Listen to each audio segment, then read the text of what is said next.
man behind some of Hollywood's biggest cinematic spectacles, from Dune to Oppenheimer to Tenet. And the studio he built, DNEG, now holds 8 Oscars for visual effects. But his next big bet isn't set in space or in a Christopher Nolan universe. It's set in Ayodhya, here in India.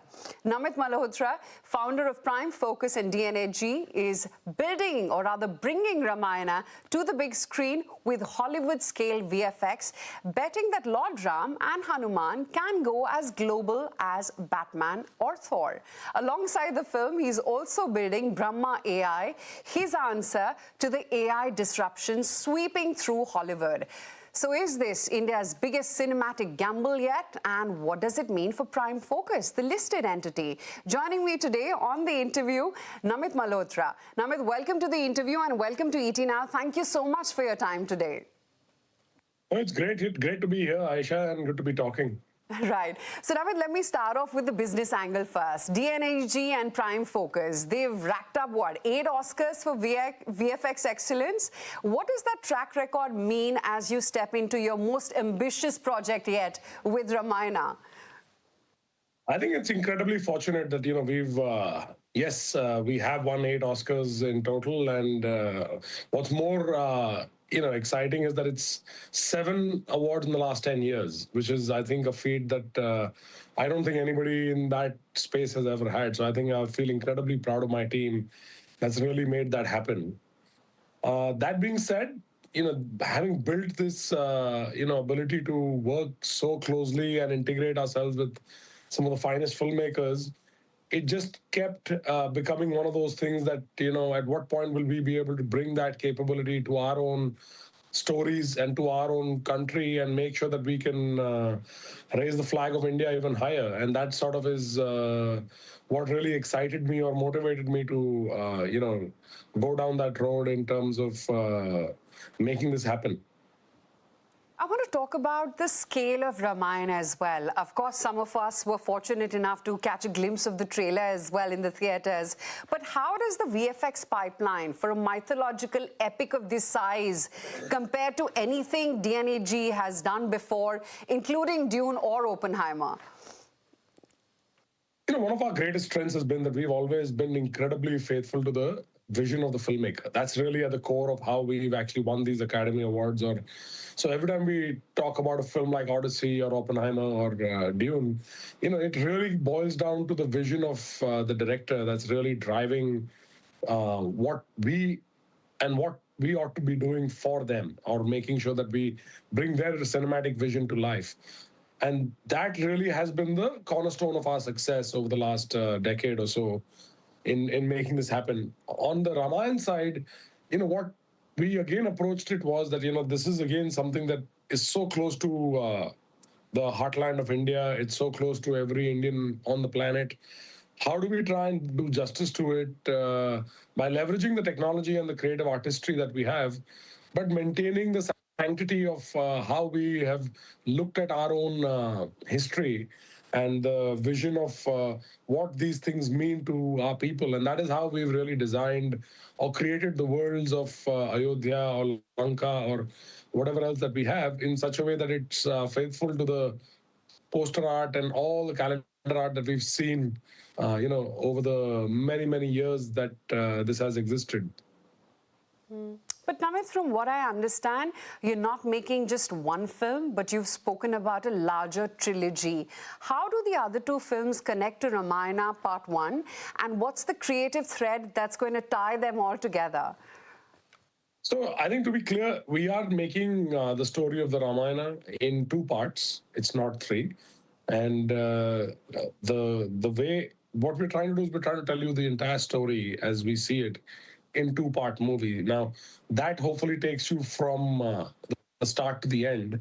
And because the Ramayana can be many, many movies or many, many years of television, as we've seen in the past, we're trying to stay close to the specific order of events that sort of transcend from Lord Ram's birth all the way to the end of, how Ravan ultimately faces his last moment. So that sort of is the current vision that we're trying to sort of bring to life.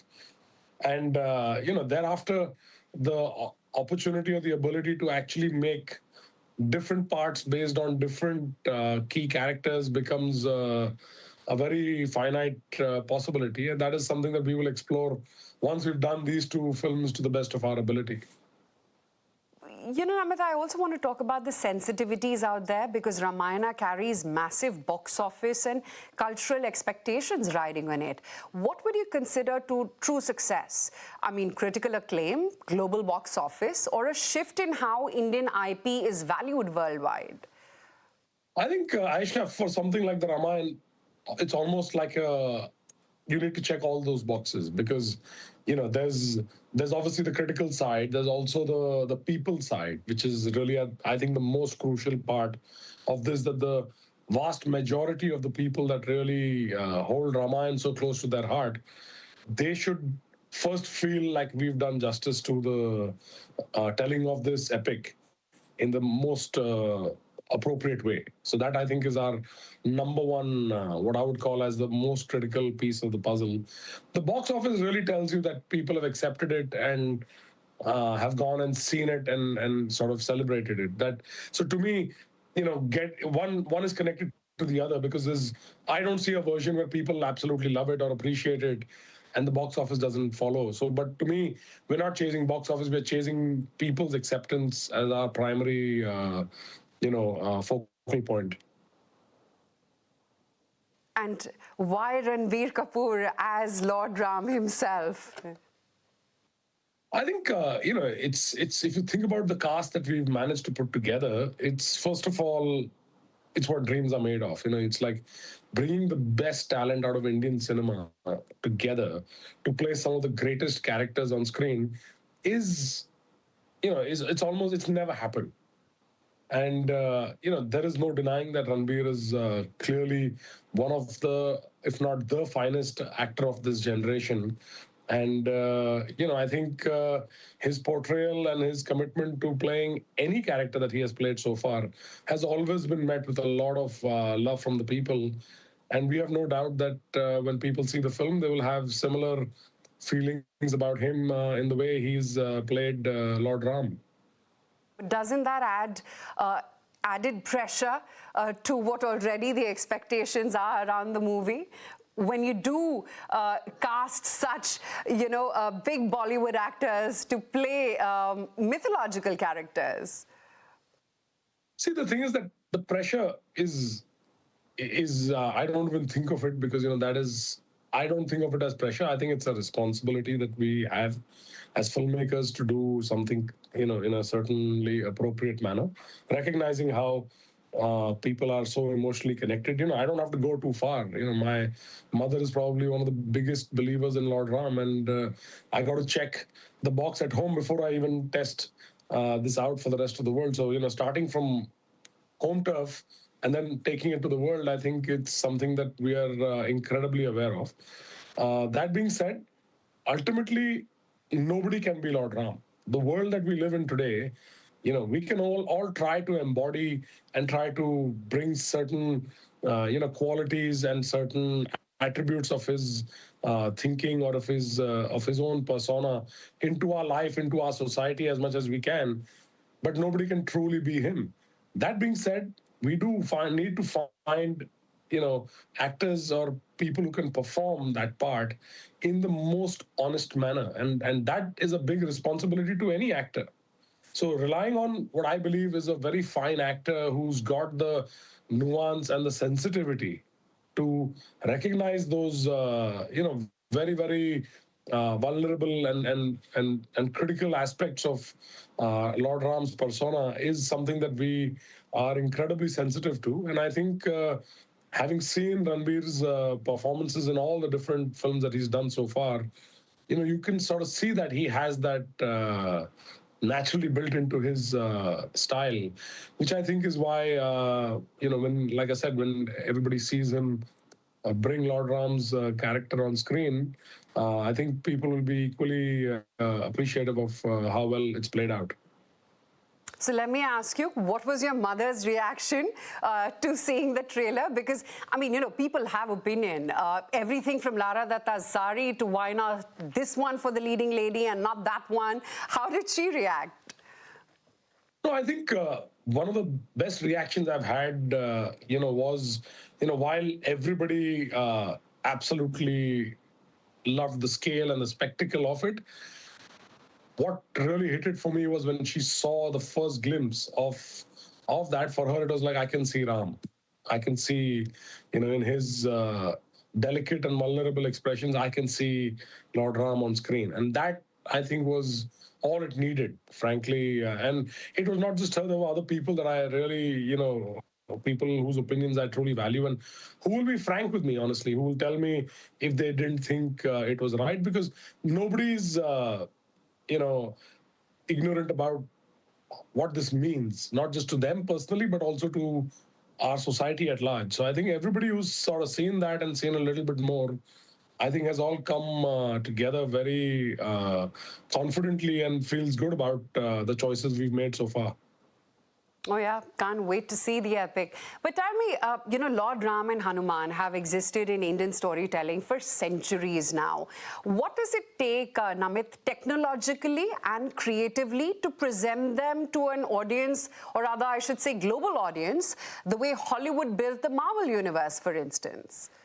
See, the thing that I feel that depending on who you speak with, there's a different aspect of what people know of the Ramayana. So, for example, while we've had many successful renditions of the Ramayana obviously of Lord Sri Ram and Hanumanji, I think what is missing is that all those great epic battles that they fought, all the big challenges that they had, the complexity of what they had to navigate, I think personally always left a lot to be desired. Like, we had the vision, we had the writing of that in the Ramayana, but we never really could see it translated on screen, whether you saw it on television or whether you saw it on a street play or in a Ram Leela. So you always went with the emotional fabric of Ramayana. You never really saw the great spectacle that was the Ramayana, the epic scenes and the epic scale. And that is sort of what we're trying to do, is we're trying to make, or rather bring that together, so that when you talk about a Marvel or a DC or any big Lord of the Rings universe, Ramayana should be up there, if not above them. And that is really where I feel that the people of the world will start to connect and appreciate it beyond the emotional core, with also what we believe is something that makes it more timeless. Because people do want the best of both. They want a very strong, emotionally moving storytell and performances from the actors, but they also want that spectacle and that very original visual design that is unique to the Ramayana, that we don't fortunately have to look at the West, or anyone for that matter, for any inspiration. So to me, those are the attributes on which I feel like the Ramayana in its grandest form should be presented to the people of the world, including every Indian. So we feel like we've seen aspects of the story that we've actually never really seen before. But we also retain what's the most valuable thing for people, which is the emotionality of what that story represents.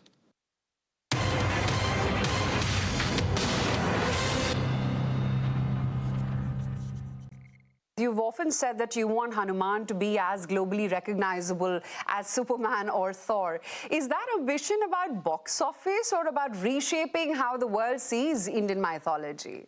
I think, we don't even want to call it mythology. Like, we actually believe that Lord Hanuman is the ultimate superhero of the world. There is no question that he is who he is. And that's why you see the amount of love and excitement that I think is literally waiting to unleash when they actually see it on screen. To me, the fact that we worship Lord Hanuman, because not because it's a box office thing. Again, it's because today, if you listen to the Hanuman Chalisa, it doesn't matter what faith you have or whatever you do, because it's not really about that. You will see that there is a certain strength, a certain support, a certain love you have, because Hanumanji is your best friend. He's your savior. He's your protector. He's everybody you want him to be. And that selflessness with which he has portrayed himself through his life is what heroes are made of. So to me, he's got the unmistaken quality that I don't think any other hero has. And therefore he needs to be known about, and people should see him, and they should find his vulnerability and his strength equally heartwarming to sort of appreciate and connect with. So, I'm honestly more interested in my own journey that I spent in those couple of decades in the West, having to prove less about what me or my company did, but what India was and how we work and why we are the way we are, was where I think Ramayana hopefully brings that parity and brings that visibility of our culture, of the greatest stories that we have, and the fact that we have this 100-plus-year-old Indian film industry that I think deserves its due on a global platform. That we have made some of the greatest films of the world, but somehow we've not been credited for what has been made to date. And I feel like the time has come where our cinema and our art should be celebrated as good as anybody else's in the world. But is there a risk, Namit, in turning sacred figures into superheroes for global consumption? How are you balancing cultural reverence with cinematic spectacle? See, the beauty about the Ramayana is that, first of all, we don't need to make what we call cinematic spectacle. It's already written into it. Like, if you talk about how Hanumanji burns the city of Lanka, when that happens, we don't have to create the spectacle; it's already there.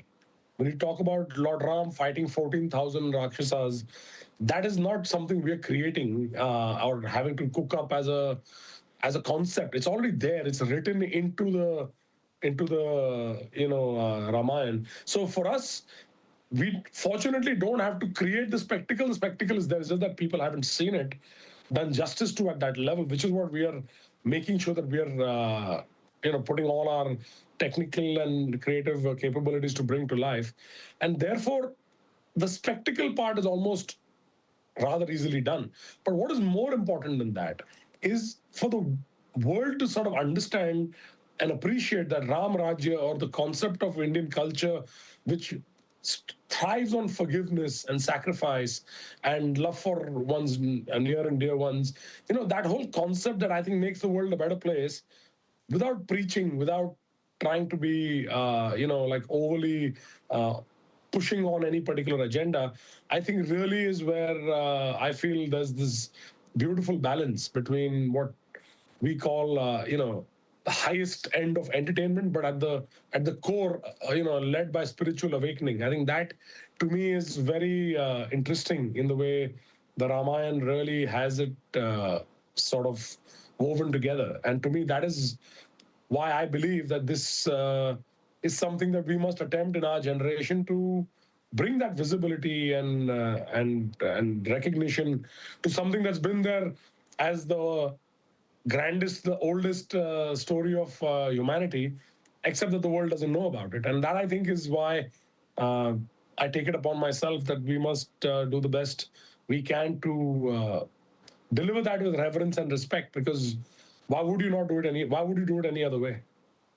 Absolutely. I also want to talk about technology here, and I want you to tell our viewers about Brahma AI. What exactly is it, and how is it changing the way Prime Focus and DNAG approach filmmaking?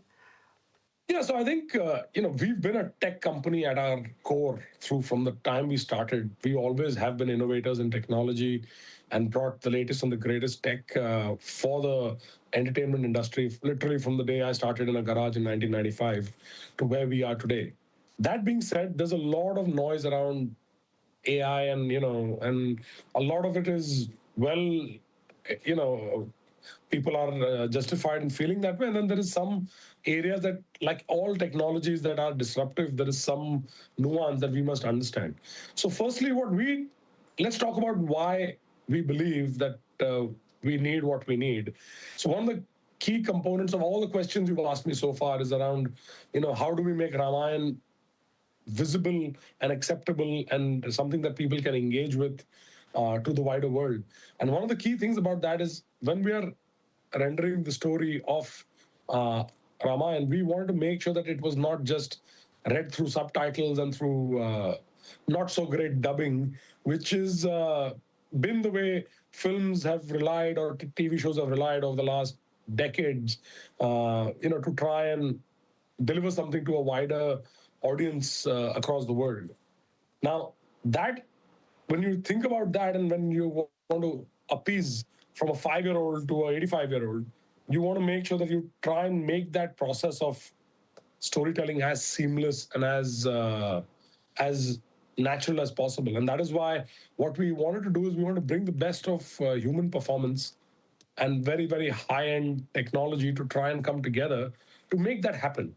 And the vivid example of that is what we created in our English trailer, if you've seen that, where we've got tremendous praise, where we've actually brought in human actors, voice actors, who actually come in and performed the voice performances. Some of them actually are done by the actors themselves, who have a good command over the language and are able to emote appropriately in a different language. So we've done that as a first step to make sure that the rendering of that expression and emotion is authentic, and it's led by humans. There is no AI whatsoever. We followed that up with what we're calling, because we are trying to make the lip sync in line with the voice. So we have a next step, which is again done by humans, where you actually have people coming in, what we call a human driver, that actually creates this, foundation of how the lips actually move and how it syncs itself to the voice itself, and it looks appropriate, because the best voice actor may not have the right face for the actor on screen. So we're making sure that you've got the voice actors, we've got people whose faces and lips match the look of the actors, and then we're using a bespoke technology tool that we've created, leveraging AI, to stitch